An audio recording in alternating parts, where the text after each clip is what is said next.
وبالوالدین احسانا، اور والدین کے ساتھ اچھا سلوک کریں، والدین کے ساتھ اچھا سلوک کرو۔ اس سے جو قبل والی جو آیت کا حصہ ہے وَقَضَىٰ رَبُّكَ أَلَّا تَعْبُدُوا إِلَّا إِيَّاهُ وَبِالْوَالِدَيْنِ إِحْسَانًا، 15واں سپارہ سورہ اسراء، اللہ تبارک و تعالی نے ارشاد فرمایا، یہ اس آیت کا پہلا جو حصہ ہے اس کی طرف تعلق فرماتا ہے کہ اللہ تعبدوا الا ایاہ، کہ لوگوں اس ایک اللہ وحدہ لا شریک کی عبادت کرو،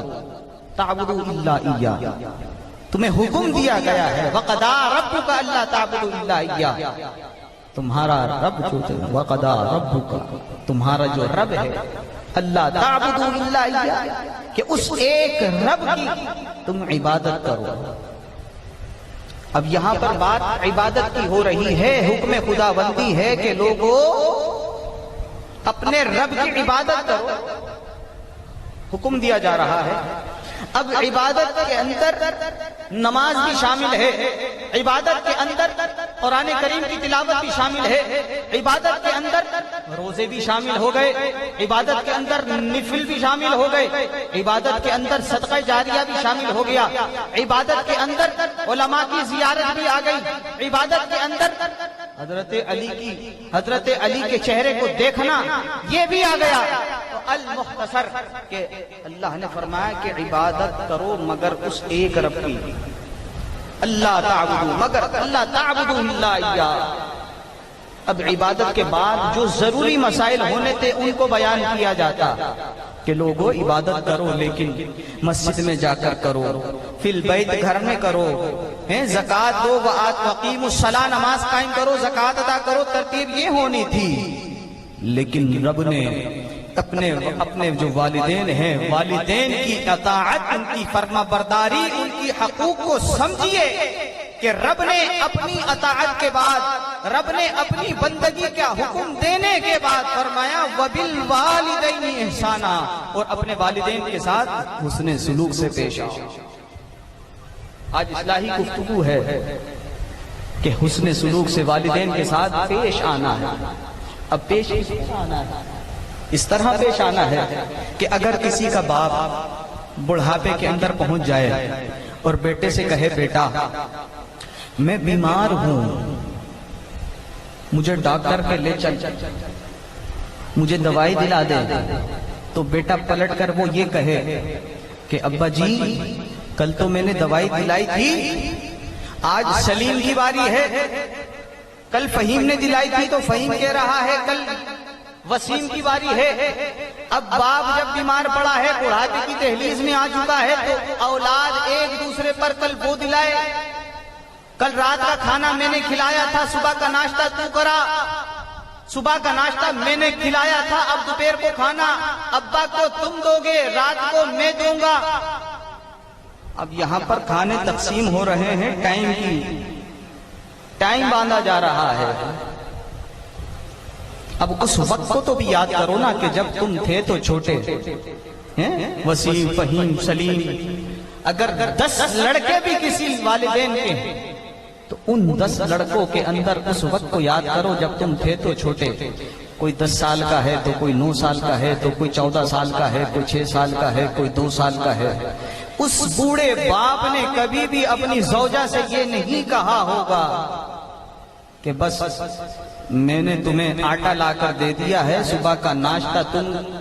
میری طرف سے ہو جائے گا، اب دوپہر کا کھانا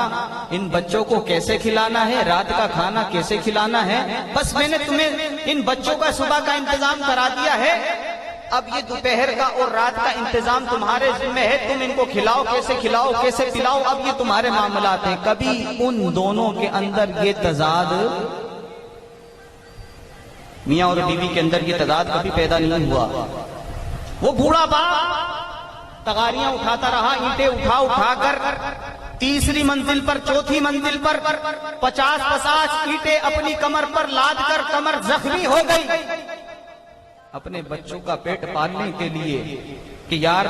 دن بھر اینٹیں اٹھا کر 700 روپے مزدوری، 800 روپے مزدوری ملنے کے بعد جب گھر آ رہا ہے تو راستے میں کوئی چینی دودھ پتی وغیرہ لے کر آ رہا ہے. صبح اسکول بچے کو اسکول جانا ہے, اس کے لیے بیگ کا انتظام کرنا ہے, جوتوں کا انتظام کرنا ہے, شوز کا انتظام کرنا ہے, ساکس کا انتظام کرنا ہے, اس کے لیے ٹائی لانی ہے, اس کے لیے شرٹ لانی ہے, پینٹ لانی ہے, اس کا بستہ لینا ہے, پینسل شارپنر اسکیل, وہ جو 700 روپے اس نے کمائے. اور جب ان تمام چیزوں کا بل بنا تو 700 نہیں بلکہ 2700 کے لگ بھگ تیار ہو گیا. کسی کا 37, کسی کا 47, کسی کا 5000 تک, بیگ جوتے شوز وہ سب وغیرہ ملا کر. اب ماہانہ فیس الگ, مدرسے کے اخراجات, اسکول کے معاملات, اسکول جانا ہے تو یونیفارم الگ ہے, اسکول جانا ہے تو کپڑے ماں دھو کے دے رہی ہے, اسکول جانا ہے تو کپڑے باپ لا کر دے رہا ہے. کہیں شادی میں جانا ہے تو وہ فرمائش ہوتی ہے کہ یہ جو نیا ڈیزائن آیا ہے, یہ جو نیا کرتا آیا, یہ آئے گا تو میں شادی میں جاؤں گا وگرنہ نہیں آئے گا. بہرحال اپنے والدین سے ساری فرمائشیں, پوری خواہشات پوری کرنے کے بعد جب آج باپ بوڑھا ہو گیا ہے, بیٹا پروفیسر بن گیا ہے, انجینئر بن گیا ہے, ڈاکٹر بن گیا ہے, اپنے باپ کی تعظیم اس کو نہیں آئی,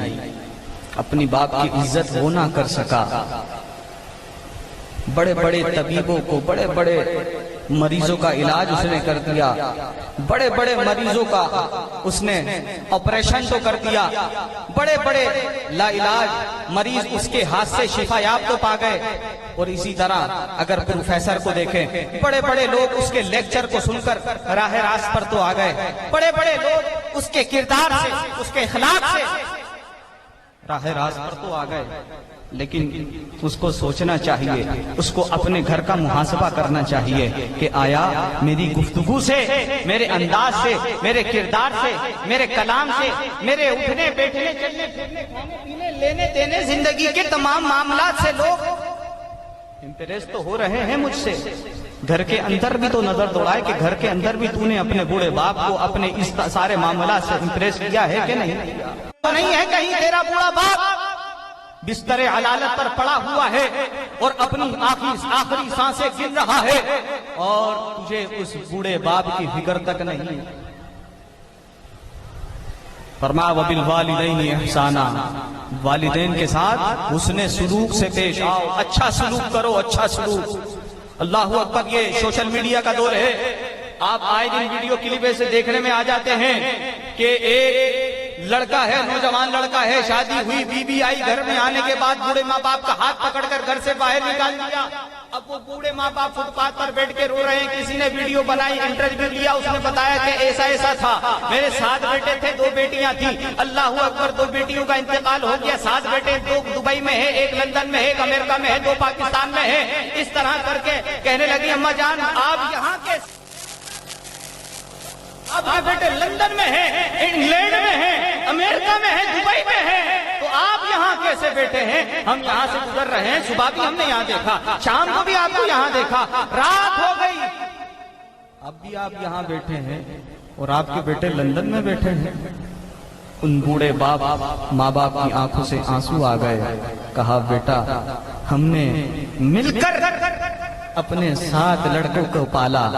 7 لڑکوں پر پال پوس کر بڑا کیا, جوان کیا, اس قابل بنا دیا کہ آج ایک ڈاکٹر ہے, ایک MBBS ہے, ایک پروفیسر ہے, ایک لیکچرار ہے, ایک دنیا کی بڑی اونچی سیٹ پر ہے. لیکن ہم نے دونوں نے مل کر ایک بوڑھا باپ پورے 7 لڑکوں کی پرورش کر رہا ہے, کھلا رہا ہے, پلا رہا ہے, جیسے جیسے کر کے لا کر اس کو کما رہا, دے رہا ہے. لیکن یہ 7 نوجوان مل کر ایک بوڑھے باپ کو نہیں پال سکتے. یہ لمحہ فکریہ ہے. غلامان احمد رضا کوئی بھی ہم سے جیتا نہیں.